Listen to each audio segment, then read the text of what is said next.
প্রথম ভোট ধানের শীষে হবে তাদের।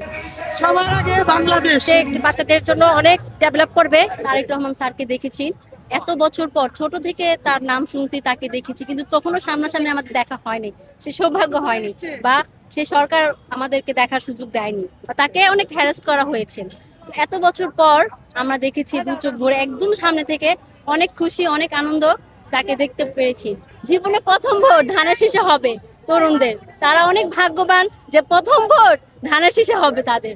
তারেক রহমান আমাদের প্রতিশ্রুতি দিয়েছেন আমাদের স্কুল কলেজের টিচারদেরকে অনেক অগ্রগতি করবেন আইটি সেক্টরে। দেন আমাদের বিভিন্ন রাস্তাঘাট, আমাদের বিভিন্ন প্রজেক্ট বাচ্চাদের জন্য অনেক ডেভেলপ করবে, এবং বাচ্চাদের কর্মসংস্থানের ব্যবস্থা করবে যারা যুবক যারা আছেন। সবার আগে বাংলাদেশ, যেটা তারেক স্যার আগে বললেন আমাদেরকে। এবং আগামী আসন্ন যে নির্বাচন 12ই ফেব্রুয়ারি আমরা আশাবাদী ইনশাল্লাহ বিপুল জয় করে আমরা তারেক স্যারকে বিজয়ী দেখতে পারবো, এবং সারা বাংলাদেশের মানুষ এই বিজয়ে সাথে থাকতে পারবে।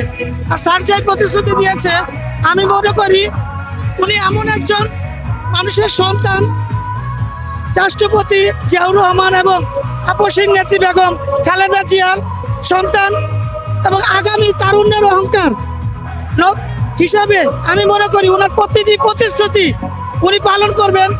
আর আমরা তার পাশাপাশি আছি, 18 কোটি মানুষ আছি, এবং বাংলাদেশ জাতীয়তাবাদী মহিলা দল স্যারের সাথে আছি। আগামী প্রত্যেকটা প্রত্যাশা আমরা তার কাছ থেকে পাবো। যে আমরা দেশের সার্বভৌমত্ব ফিরে পেতে চাই। 17টা বছর আমরা কারাবন্দির মতো নিজেরা জীবনযাপন করেছি, সাধারণ মানুষ পথে ঘাটে চলাফেরা করতে পারেনি। এমনকি আপনারা নিজেরাই দেখেছেন, বিভিন্ন মিডিয়াতে এসেছে, 7 বছরের একটা শিশু পর্যন্ত হায়নাদের হাত থেকে মুক্তি পায়নি। আমরা নারীরা ঘর থেকে বের হতে পারিনি।